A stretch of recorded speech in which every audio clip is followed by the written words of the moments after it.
Welcome to the Jack Mountain Bushcraft Podcast, episode 117. Welcome to the Jack Mountain Bushcraft Podcast with your host, Jack Mountain Bushcraft School founder and Master Main Guide, Tim Smith. I'm your host, Tim Smith. I'm a registered Master Main Guide and have been a full-time outdoor instructor and guide since founding the Jack Mountain Bushcraft School in 1999. We help people become more skilled, more knowledgeable, more experienced, and more confident in the natural world through our bushcraft and guide training semester programs and multi-week canoe and snowshoe expeditions. You can check out the show notes to all of our podcasts at blog.jackmtn.com. If you're interested in learning more about our college-accredited and GI Bill-approved programs, visit the Jack Mountain Bushcraft School on the web at jackmtn.com. And check out our online network and digital learning academy at bushcraftschool.com. Hello and welcome back to the Jack Mountain Bushcraft Podcast. This is an on-the-road edition coming to you from further afield than usual. This is the first time that I've left the greater Masardis metropolitan region in quite a while, except to go into the North Main Woods, and traveled across the border internationally, and I'm here in Tracy, New Brunswick at full Tang Outfitters.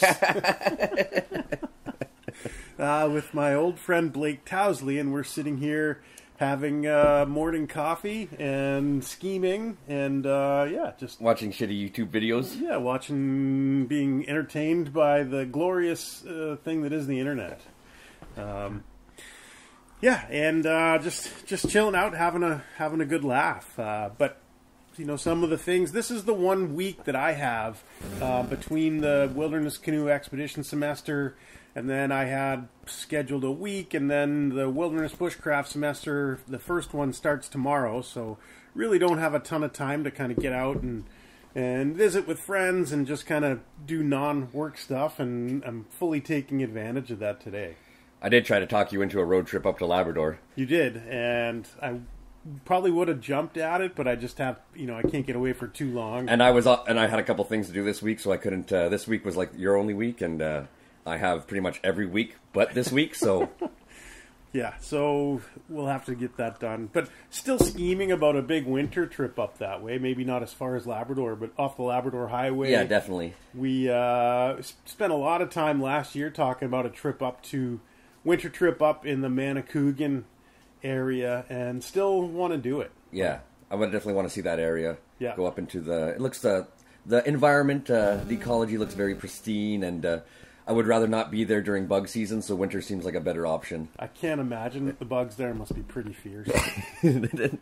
Well, you're probably either like indoors or in a net, like a net over your head. Just or cover smudge pots surrounding you. Yeah, for sure. It'd be tough. We also talked about the other option of taking the Quebec North Shore Labrador Railroad and just hopping off. Yeah, wherever you want. Yeah, go for a little jaunt in the forest for a bit. It's the classic put in for the Moisey River canoe trip, where you get on the train with your boats, hop off at the headwater lakes, and the train station right at the mouth where the Moisey hits the ocean. So you're like, a mile walk from the. It's like logistically simple. A hard, long, grueling trip, which I've never done. It's on my bucket list, but logistically pretty simple. Yeah, I've never been in that part of the country either. Yeah, I really enjoy it. I think it was last year. When COVID was all the rage. Yeah, I remember when it was super popular. Everyone was having a time. I wanted to just take the sea kayak and just drive up that north shore of the Bay of St. Lawrence, and just keep going past like Sept-Îles and Mingan and just go to the end of the road. There's something about like end of the road places that, where the road just ends. It doesn't go any further. Been there in like Key West, Florida back in the day, been there in Homer, Alaska, where it's like, okay, that's it. Maine, sort of like that. Like once you get out past Allagash, the road ends on the map, but it just turns into a gravel logging road. And I imagine that's probably what a lot of those end of the road places are like. Yeah, I grew up in an end of the road kind of place. But it's just the romance of like, this is where the road ends. A lot of bugs where the road ends. Yeah. I make that point about like Aroostook County, Maine. I'm like, we're not on the way to anywhere, like a lot of places you see movies or read books, and people are kind of passing through to get somewhere. Your classic Midwest, somebody's going from like New York to California to find stardom, and you end up getting trapped in a small town. I was like, that doesn't happen in like Aroostook County, Maine, because we're not on the way to anywhere. Like, no one's going through here to get anywhere. So you never meet anybody who's like, oh, I was just passing through and I ended up laying down roots. Like, no. Your family's from here for like 100 years. Yeah, same with it's like taking the highway through Smooth Rock. Like, nobody goes that way. They go on like the east shore of the Lake Superior up to like Wawa, up to like Thunder Bay. That's way better than like going through like endless like boreal forest with nothing. I remember when I drove that, I went through Wawa. I drove it in March. I was actually driving from New Hampshire to Alaska, but I drove it in March, and I remember driving through Wawa and just seeing is it the world's biggest goose? What's the... I believe so. I don't know if that's their claim to fame, but it might be. Yeah, it was a pretty big Well, it's goose. a big goose. There's no doubt about that. I don't know if it's the world's biggest. Yeah.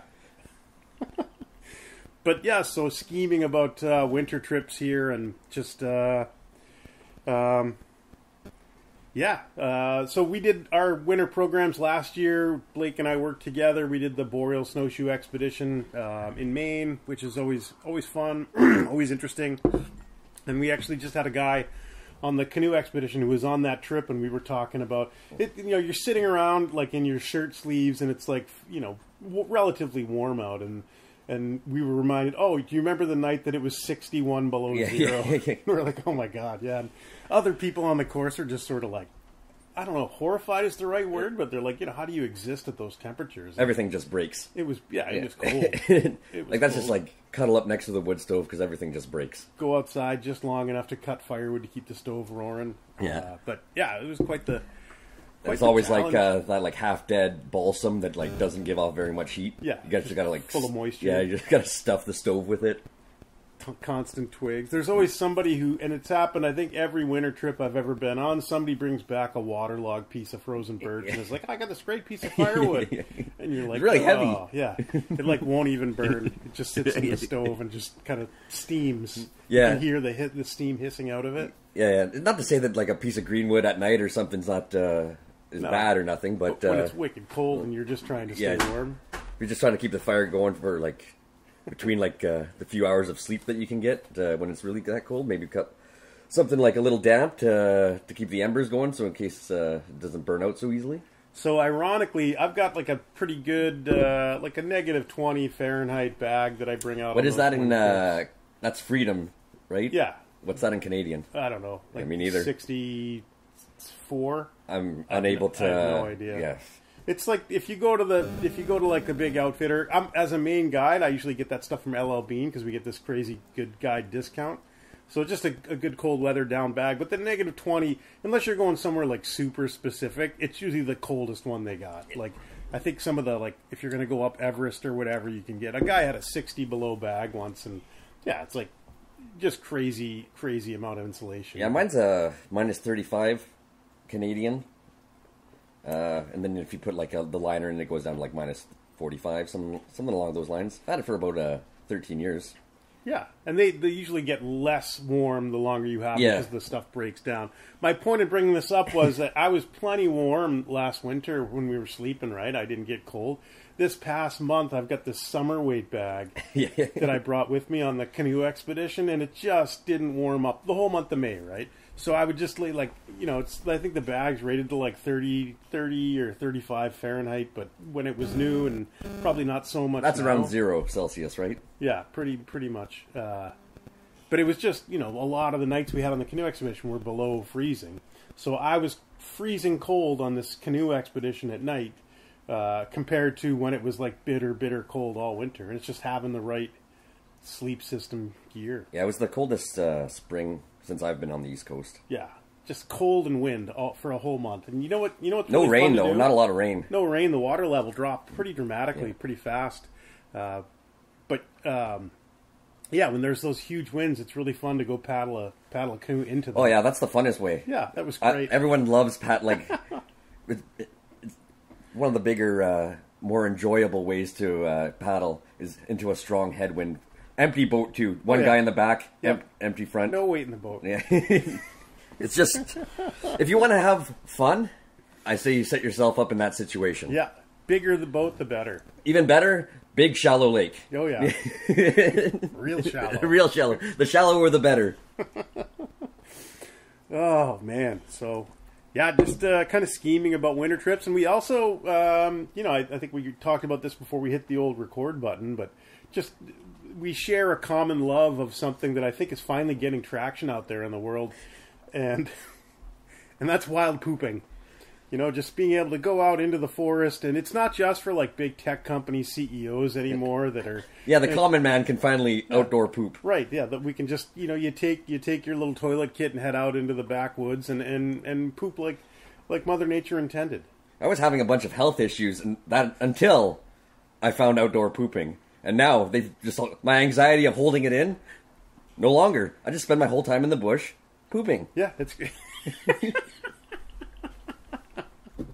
Oh, we're spoofing the what were we talking about? Like wild water? Yeah, the absorbing nature's force through like various springs, but then all these people are showing up to these springs and like leaving garbage everywhere and polluting them. Yeah, there's a great spring just south on Route 11, just south of Masardis. The Cold Spring. It's like a lunch pullout on the highway. Is it? It's got a lot of energy earth energy coming out of it. Because I'd like to go leave a bunch of Twisted Tea cans by it. So that's the thing, right? Is the ones that people know about. Like you go there, you find Twisted Tea or Bud Light. Bunch of toilet paper close. Yeah, there's like somebody left an old diaper next to it. You're like, oh, that's what I want. It's beautiful. People, thanks. And I remember that spot because I've had to jam on the brakes like at least 5 times in my life. Usually in the spring and usually at night, because you come over this little rise and there's always a moose standing in the road there. Yeah. So I was like, oh, I'm going to die here. Like public service announcement. Yeah. Instead of leaving your Twisted Tea cans at various ends of the road, how about you do what everyone in New Brunswick and Maine does, and just toss them out along the dirt roads, like a regular human. Aroostook County, Maine, I always joke with people about, and I think we talked about this in the last podcast, but the only like beverage cans you ever see are Bud Lights and Twisted Teas, right? And yeah, and I think you mentioned the last the Bud Light the Coors Light we saw. Yeah, you see the Coors Light because the Bud Light backlash. It's so funny. Yeah, I grew up on a dead end dirt road in New Hampshire, and it was just like 3 miles from downtown. So all the kids, when they, teenagers would go get a bunch of beer, they'd go down roads like that, and then they chuck all the empty cans out so they wouldn't have any evidence that they got pulled over. Natural progression of things. Yeah, so I would always love, every weekend, every Sunday morning walking the dog, and hey, there's like 800 more beer cans. Great. Hey, you do that, nice morning walk, get yourself enough cans for a pack of cigarettes. Well, they didn't have, that's the thing. In Maine, you return your cans for a nickel. In New Hampshire, you didn't, so there was no incentive for anybody to ever pick them up. Good story about that we have. So it was probably 10 years ago. We had a young man on a course, and he was from the south, like southeastern U.S. Maybe Virginia, somewhere like that. But from a very my geography's pretty terrible. I have no idea where. I don't even know which US. Direction southeast is. It's like over there. Okay. It's like from here, go that way, and just keep going. But he kind of a churchy part of the country, right? Like a religion had a big thing there. So when he was in Maine, it was like the end of the first week, and he's like, "Oh, this is a really religious part of the world, huh?" And I was like, "What do you mean? I'm not tracking what you're getting after." And he says, "Well, all these little towns have redemption centers." And I started laughing because he thought that was like a church-oriented thing, but it's like where you take your empty liquor and beer bottles to get a nickel back for them. So it was pretty funny. Speaking of Bible belts, you're in one at the moment. Am I? Oh, yeah. Tracy, New Brunswick? Well, just this general area of, I think I'm generally just like a lot of New Brunswick. I think just in Tracy, which is like a village, there's probably 4 or 5 churches. Wow. Why? It's just how it's always been? Well, it's probably something about like evading taxes. Oh, perfect. That's not so much about worshipping a deity, but evading taxes, maybe. Huh. That's how I'd put it. That's what I'd do with it. Oh, nice. I'm actually thinking about starting a church. Nice.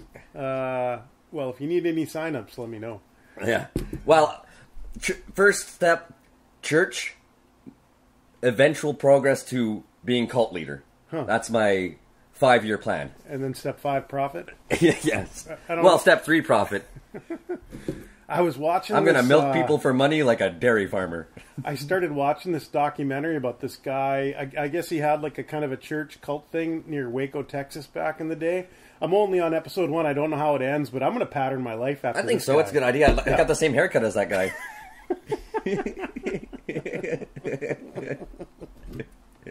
Oh, great stuff.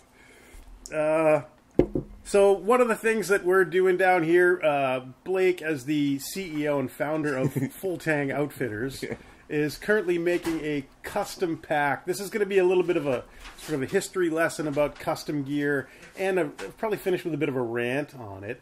But so you're in the process of designing and making me a canoe pack. Yeah.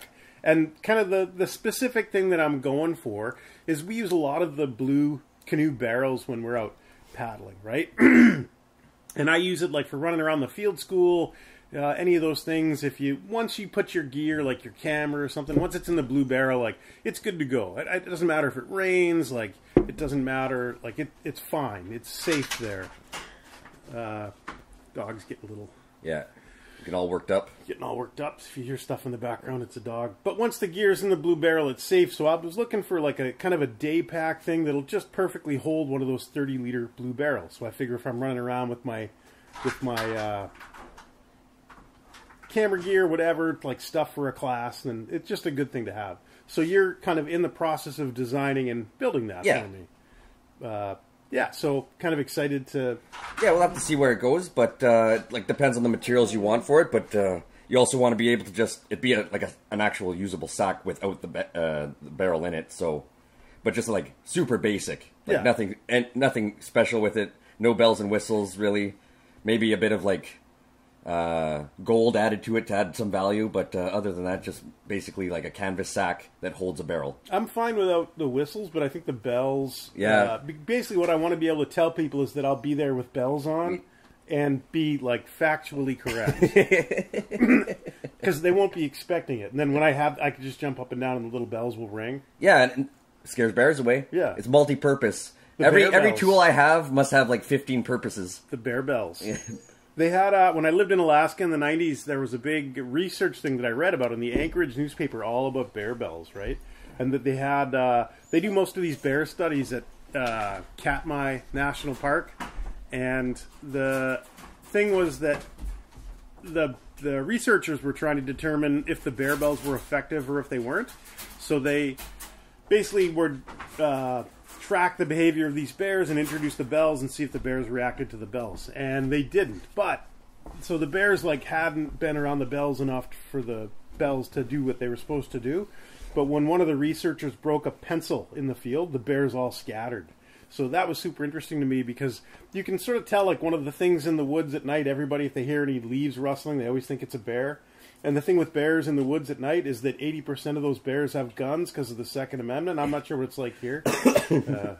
But you can tell, actually, how big an animal is if you hear it breaking sticks because of how much weight it would take to break the stick as opposed to just rustling in the leaves. Right? I always found that interesting. So, in addition to the bear bells, we're going to have to put some pencils that I could snap on the pack somehow. Like a pocket protector? Yeah. In the pack. Right. But with pencils instead of pens. Correct. And so it doesn't really need a pocket protector at all because it's pencils instead of pens. What's going to protect the pocket then? All I care is that it's historically accurate and based off of something in the movie Revenge of the Nerds. It's going to be called the Wormser pack. Wormser was kind of a cool... I think he was a nerd because he was so young. But I think... Well, he was definitely a nerd. He was very good with computers. I think it's got to be Lewis or Gilbert. It's got to be based off of something they would care. The Gilbert pack. There you go. In addition to our enjoyment of the outdoors, we share a love of 80s films. Yeah, Revenge of the Nerds being near the top of the... was it Meatball? No, what did we watch? The ski one? Hot Dog? Hot Dog, there we go. Yeah, Hot Dog. I never watched that one before. It's everything you could want in a movie. A tale of young Harkin Banks going on and taking on the skiing establishment. Yeah. You just couldn't get away with making those these days. They're so creepy, cringy, rapey. Yeah. But as a time capsule, they're pretty awesome. And they're just, as a movie, they're just pretty awesome too. So wild pooping. It's not just for CEOs anymore. No, definitely not. We're coming out with a program that you can buy on how to progress from the toilet to the wild in your pooping. It's changed my life. There we go. So there's about the kind of custom pack design, and really it's just about sizing it to fit that blue barrel. But I have a rant that I went on pretty deep on this last course, just hanging around the fire at night with nothing to really talk about. It's strange for you having rants around fires. Imagine that. Very odd. But so the rant kind of went like, so whenever somebody goes on a TV show, specifically we're going to invent the name of a show that kind of encapsulates all of the reality TV shows that are out there. So when somebody goes on the TV show titled Solo by Myself Without Clothes, whenever they come off the TV show, I've heard this a bunch of times, and they're like, after being on Solo by Myself Without Clothes, I looked around at what was available in the knife market, and I couldn't find one to fit my specific needs. I couldn't find the perfect blade, right? So, and then they always go on to design their perfect blade, and I just feel like this is inherently dishonest, and I wish somebody would just own up to it and be honest about it. Because what they're saying is that despite this being mankind's oldest tool, with 7 million designs currently in production, they couldn't find the one that specifically solved the problems that they needed. Which was to make money off a knife. Yeah. So instead of saying that, if someone would just be honest and say, in order to try to cash in on my 5 minutes of celebrity after being on Solo by Myself Without Clothes, I've decided to market this knife product. And if someone would do that, contact us and we will buy some of those knives. I'll be in booth 48 at the Blade Show. Just honesty. A little bit of honesty. And preferably if it's also co-designed by Israeli Special Forces. Oh, you can't get better than Israeli Special Forces. We had a guy on the canoe expedition, he had this folding seat, and that was the ongoing joke was, this thing was co-designed by Israeli Special Forces. Well, you can't, if anybody knows about canoe seat design, it's the Israeli Special Forces. Like, they've been in the canoe seat game for a long time, and there's just no one better. Yeah. When you think about, like, canoe country, traditional canoe skills, where else do you think of except the Middle East desert? Exactly. So yeah, if you're out there, if you're going to go on some TV show and then try to market your knife, if you're honest about it, send me a line and I'll be happy to buy one. But if you're going to use the tired old, there wasn't a knife out there that met my specific needs, like, okay, then we'll just lump you in with all the other knuckleheads that are making stuff up and being dishonest. Yeah. Good rant there. I feel I'm glad to get that off my chest. You got it out of you. That's what's really important. Yeah. Much like wild pooping, getting it out of you, just the health benefits. Yeah, no, it's just like reconnecting with nature, to go out and find some pristine glade in the forest and then defecate like my life depended on it. The best is to really get the full aspect of it is to head out to a wing night the night before. That'll really connect you with nature. So we did a couple of trips on the canoe expedition, right? The first one, river with unimproved campsites, so no outhouses or anything. And the second one, we were on the Allagash. I hope you left a bunch of beer cans around the fire. Oh, and diapers and old underwear. I love showing up to campsites when they got that. But the second one on the Allagash, nice outhouses, if it's...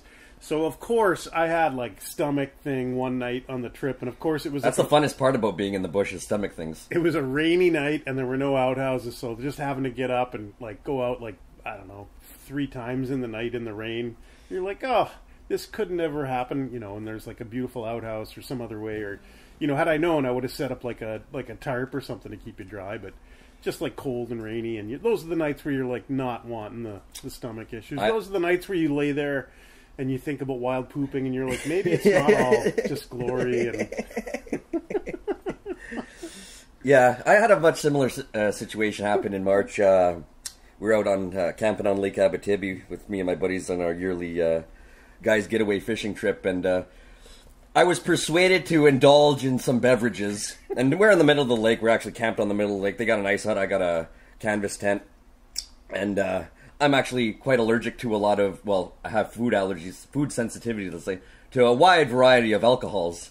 But I threw caution to the wind. As one does in such a situation.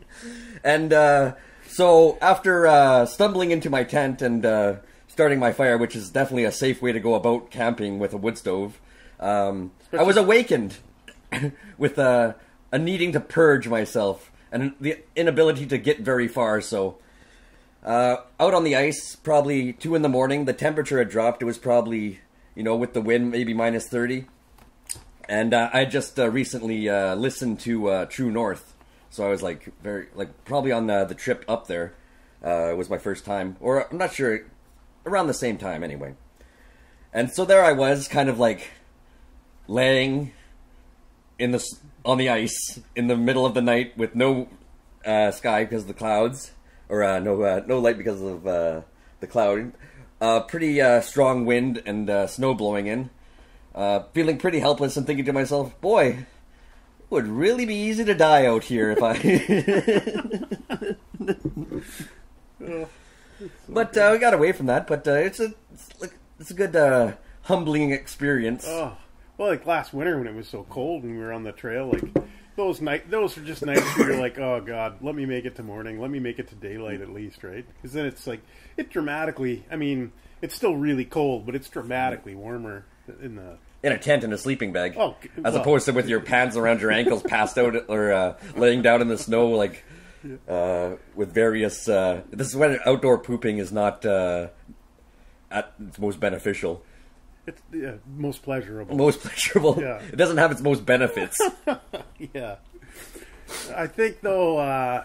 We'll see once the tech company CEOs and all once they get into it. Once we get Mark Zuckerberg into the outdoor pooping, it'll take off, right? Yeah. We'll push it through various social media outlets. I'm envisioning like a whole arm of tourism. I'm actually starting places. I'd like people to send me their photos of outdoor pooping, and we'll start an Instagram, and then we can be like, see, it really is working. I did used to keep count of the best places you've ever defecated, right? And I used to think, like, do you have a book, or was it a diary? Is it a diary? Like, you should see the library I have. A coffee table book about outhouses, I think would be. So I still remember one of the best places ever. And I think the reason why it was so excellent because it had a split level door, right? So you could have the bottom door shut to kind of.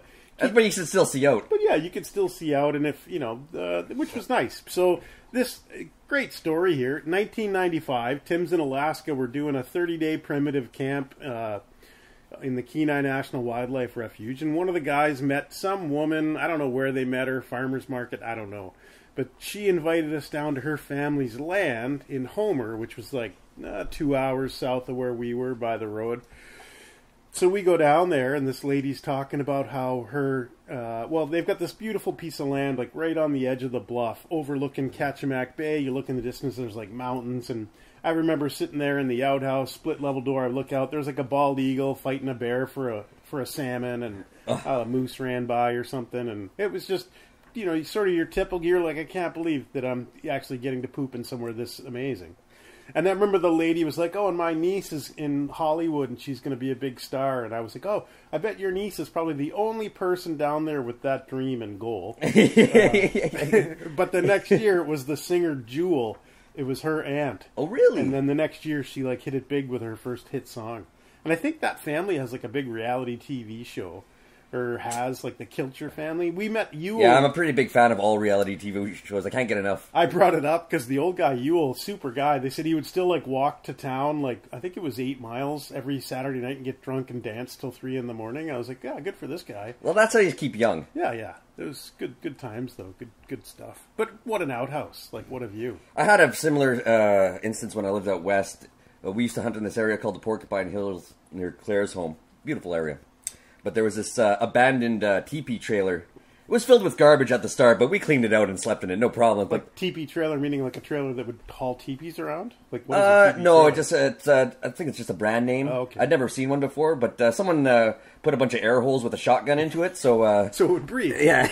But we walked in there, and it was full of garbage, but me being the guy that forgot the tent didn't have a problem with sleeping in there, so we just cleaned out the garbage, and the next morning, someone had placed like an outhouse, not even an outhouse, basically just the bottom portion that you sit on without the surrounding house. What do they call those? Like thunder something? Thunder? Like on the St. Croix, those ones, right? Just the plastic thing that it's just like the toilet part. There's no privacy screen. Yeah. There's a word for them. I can't remember. But. It's like the leading up to outdoor pooping. Yeah. It's like a good like. It's a gateway drug. Yeah, it's a gateway to outdoor poop. But you're just like facing like the foothills and the mountains, and you couldn't ask for a better morning. Cup of coffee, outdoor poop, beautiful view. Oh yeah. Don't get any better. You're like, this is why I just slept in a trailer that was full of garbage the night before because I forgot the tent, and my hunting partner was incredibly angry at me. End up with the mange or something. Yeah, but he did shoot a skunk, and he smelt like one. Oh, perfect. I don't know why he shot the skunk, but he shot it anyway. In the Porcupine Hills. In the Porcupine Hills, and he stunk. And so we go. You'd think he'd shoot a porcupine there. And he stunk like pretty bad. And so I go into this teepee trailer. He's like, "I'm not sleeping in there." I'm like, pretty uppity for a guy with smells like a skunk. You know what I mean? Like, he's like, "No, you're probably right." So we cleaned it out and we slept in it. They eventually moved it at some point. I don't know what ever happened to that TV trailer, but boy, the memories will last forever. Yeah, that's like you get that perfect morning when you're out there pooping. You're like, this is why I do what I do.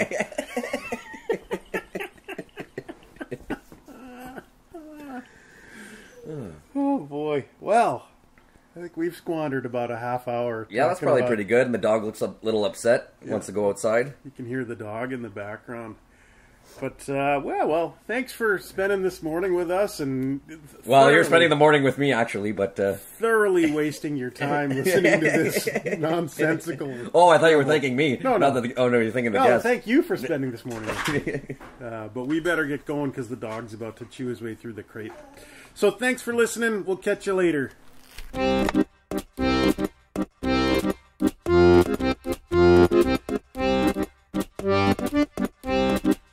You have been listening to the Jack Mountain Bushcraft Podcast.